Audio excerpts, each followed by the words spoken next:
Gulmira Yerdesova from Corber Pharma, and I will be the moderator for this session.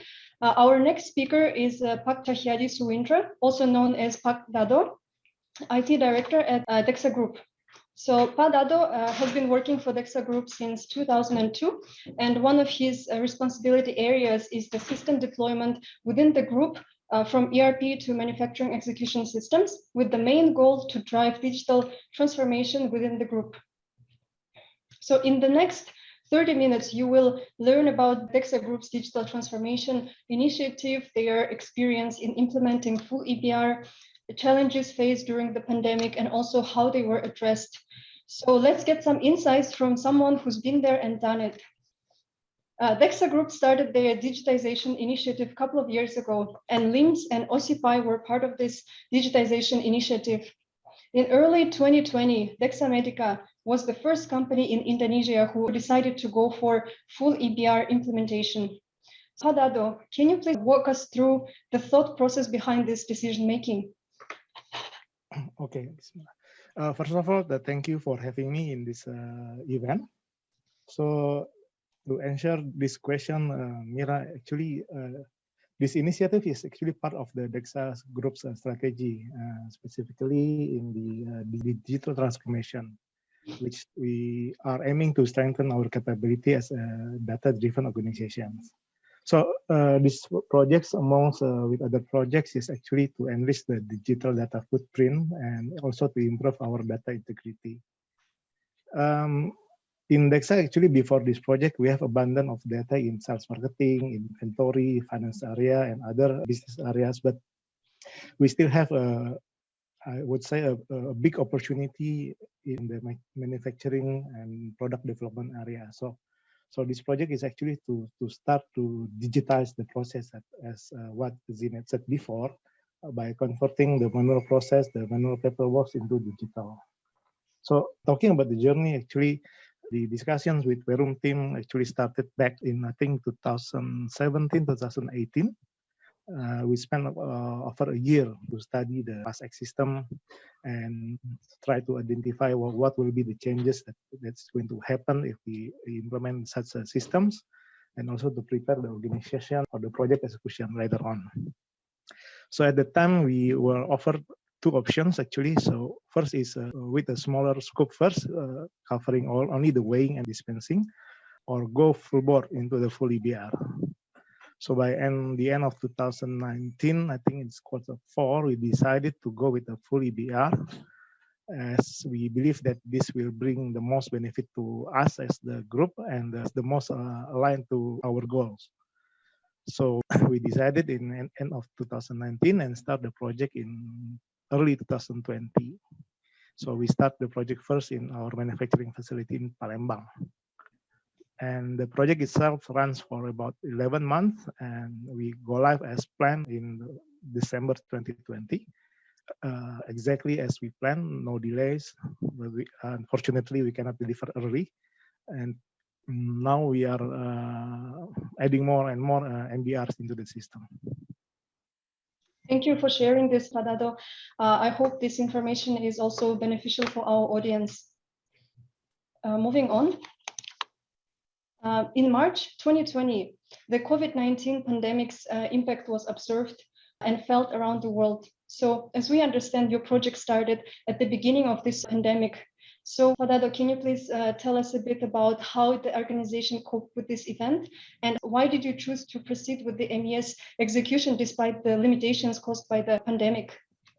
Yeah, this is actually a very interesting question. Because when we decide we will go with the project, we don't know if there will be a pandemic in 2020. And that, like I mentioned before, that we do the kickoff actually in January 2020 in Palembang.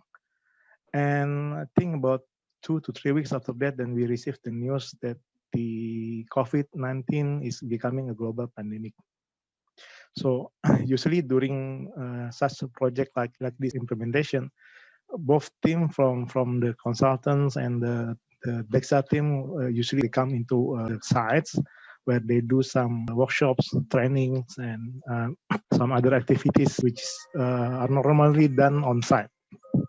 So when we received the news that COVID-19 is becoming a global pandemic in January, Indonesia decided to do the lockdown from actually not the lockdown to do the action. I think sometimes in March that gives us around 3 months to prepare for everything, right? So we did have some times to meet up to do the workshops first in Palembang for the first 3 months. And then as we have confidence that both team, our Dexa's team and the Werum teams are both capable to continue, then we confidently decide that this project should go on regardless of the pandemic. So again, it is because of the team from both sides that we believe can still deliver even though if they have to work remotely. All the process, all the stages after the workshops, such as the SAT, the trainings, and we do remotely using conference call tools. And then comes December when we go live. That was the biggest challenge during this pandemic because this is the phase where we need a fast response for both teams, either from Dexa or from Werum. So at that time, we set up a conference where both teams must attend. So even the operator from the workstation in the shop floor, they also have to attend the conference, so we can monitor and they can escalate to us if there's any hiccups on the system.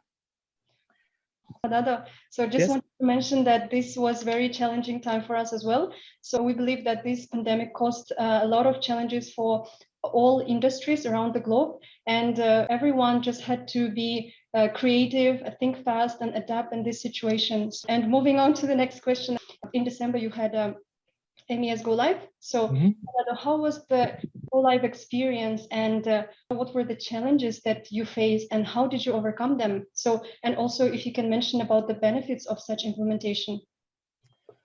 Okay, so before Go Live, we do expect to run into some problems in the first few months because based on our experience that implementing such a big system tends to have some problems, and actually we did face those issues, but I can say that it is not a critical or any major stopper issues because only after Go Live we can actually know that if we design the MBRs correctly or we have the correct infrastructure, if the infrastructure is working properly or the PASEX system is working properly. So when we go live, we face some problems, but I can say that it is not a major issues. So the problem we are facing ranging from infrastructure connection issues. We also have some setup issues and the MBR design issues and also the operator readiness. But both the team can overcome those issues quickly and operations can still continue. And then speaking about the challenges and benefit, well, the main challenge is actually the change management because this system dramatically changed the way we work. So what we did, we select the people from the day-to-day operations to become part of the project and even to lead the projects. And then changes on the way of works is communicated frequently to the operators, and questions answered fast. And we also provide fast and good support to the people when they are actually using the system on their day-to-day works. Another thing is the infrastructure because to be honest, the Dexa Palembang is actually where Dexa was born. So the infrastructure is at that time we need to have a major upgrade to be able to run such system. And this actually will need careful and good planning along with the Werum team to select and to install what is the best infrastructure to support the system. And then lastly is the integration with the surrounding system, such as we do connect our instruments through OSIsoft Historian, and we do have a direct connection to Scales, and then we also integrate to our ERP, document management system, and laboratory information management system as well. And now we are entering the 5th month after we go live, and we see some benefits from the system, even though I believe there are still a lot of opportunity to work with the system. First, what is obvious is the release time, because we are using the release by exception, which is way faster compared to going through the pages of paper batch record. So our quality can focus only on the important matters, on the exceptions that is identified by the system. The second one is with integrations to scales, instruments, also the barcoding and to do material identifications, automated computation. Those information are directly captured by the system. So the system also do the parameter checkings, and computation is also done by the system. So our operator does not need to write or print or even to calculate some data. So this actually saves times and effort, and also increase the data accuracy. And the next thing is about I may say, the execution. Now, the process itself is driven by the system. Operator just has to follow the instructions on the screen, and any exceptions or any deviation are detected early, and it can be addressed much quickly. And last but not least, I may say it's about the data. Now, the process time is and the process is becoming more transparent, so we can monitor the production progress, and we can do further analysis for any process improvement. I think that's it, Mira.